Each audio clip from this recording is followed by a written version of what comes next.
Komisi Pemilihan Umum telah memulai kembali melanjutkan rekapitulasi suara tingkat nasional.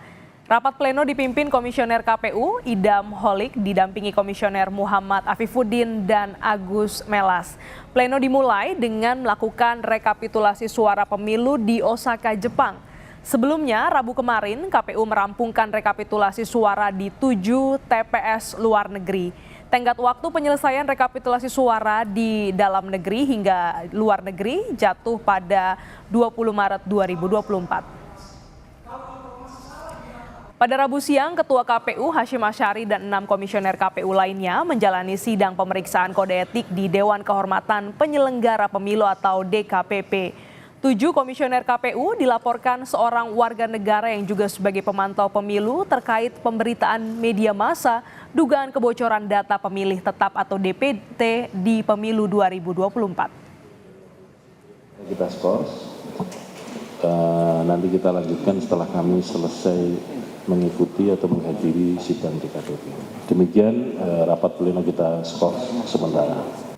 Sudah bersiap jurnalis Kompas TV Tifal Solesa di kantor KPU Jakarta. Tifal, 20 hari jelang batas terakhir rekapitulasi penghitungan suara pemilu 2024, sudah berapa persen atau berapa banyak suara yang masuk ke hitungan manual KPU? Sebetulnya kalau untuk hitungan persentase masih menunggu penjelasan lebih detail lagi dari Komisi Pemilihan Umum Republik Indonesia. Namun untuk keadaan sampai dengan siang hari ini total sudah ada 8 panitia pemungutan luar negeri atau PPLN yang sudah dirampungkan proses rekapitulasi suaranya.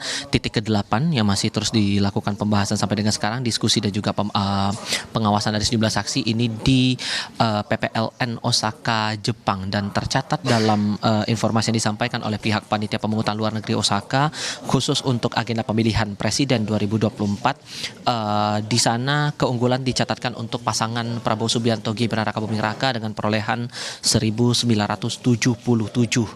suara, sementara untuk pasangan Anies Mohaimin sebanyak 1.177 suara dan pasangan Ganjar Mahfud MD sebanyak 745 suara. Kami coba rekap kembali perolehan suara dari ketiga pasangan calon Pilpres 2024 yang sudah berlangsung kemarin. Proses rekapitulasinya dan sudah disahkan oleh Ketua KPU Hashim Asyari dalam hari pertama proses rekapitulasi suara nasional di kantor Komisi Pemilihan Umum Republik Indonesia. Untuk PPLN di Athena, Yunani, keunggulan dicatatkan untuk pasangan nomor urut 2 Prabowo Subianto Gibran Rakabuming Raka dengan 659 suara. Kemudian di Perth, Australia, keunggulan dicatatkan untuk pasangan Ganjar Mahfud 1.600 suara perolehannya. Kemudian di Manila, Filipina, keunggulan kembali dicatatkan oleh pasangan Prabowo Gibran dengan besaran 478 suara. Kemudian Rabat, Maroko, dicatatkan keunggulan untuk pasangan Anies Mohaimin sebanyak 188 suara. Kemudian di Praha, Republik Ceko, keunggulan kembali dicatatkan untuk pasangan Prabowo Gibran sebanyak 185 suara. Manama dicatatkan untuk pasangan Prabowo Gibran kembali 528 suara, dan Tokyo, Jepang sebanyak 9.939 suara untuk pasangan nomor urut 2. Kalau melihat dinamika dari 2 hari perjalanan proses rekapitulasi suara nasional di Komisi Pemilihan Umum Republik Indonesia ini, Glenis, sebetulnya banyak interupsi ataupun juga perdebatan yang masih muncul sampai dengan saat ini sehubungan dengan penggunaan atau akuntabilitas dari data Sirekap.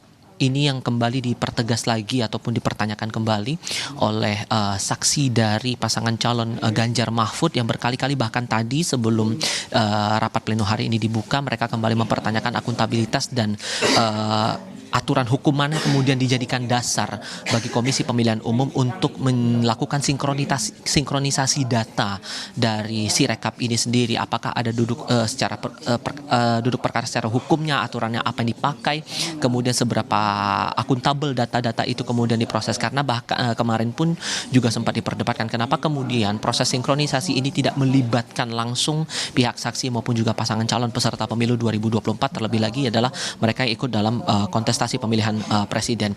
Tapi yang dipertegas kembali oleh Komisi Pemilihan Umum, entah itu dari Ketua Hasyim Asy'ari, kemudian yang pagi ini membuka sidang dari Idam Holik selaku Komisioner KPU, yang dipertegas dari KPU adalah Sirekap ini hanya sebagai alat bantu dan proses rekapitulasi nasional yang berlangsung hingga setidak-tidaknya paling lama hingga 20 Maret 2024 nanti merujuk pada formulir hasil atau formulir C hasil dari pemilihan pemungutan suara di tingkat provinsi maupun juga di pemilihan panitia pemungutan suara luar negeri atau PPLN di 127 titik.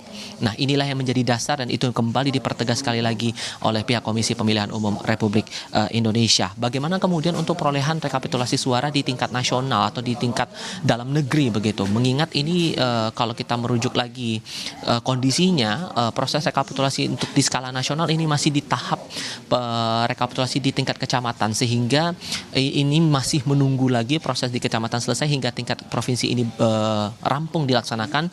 Barulah kemudian KPU akan menggunakan data-data rekapitulasi nasional di seluruh provinsi untuk menyelesaikan seluruh perolehan suara, baik itu untuk pemilihan presiden 2024 maupun juga pemilihan legislatif 2024.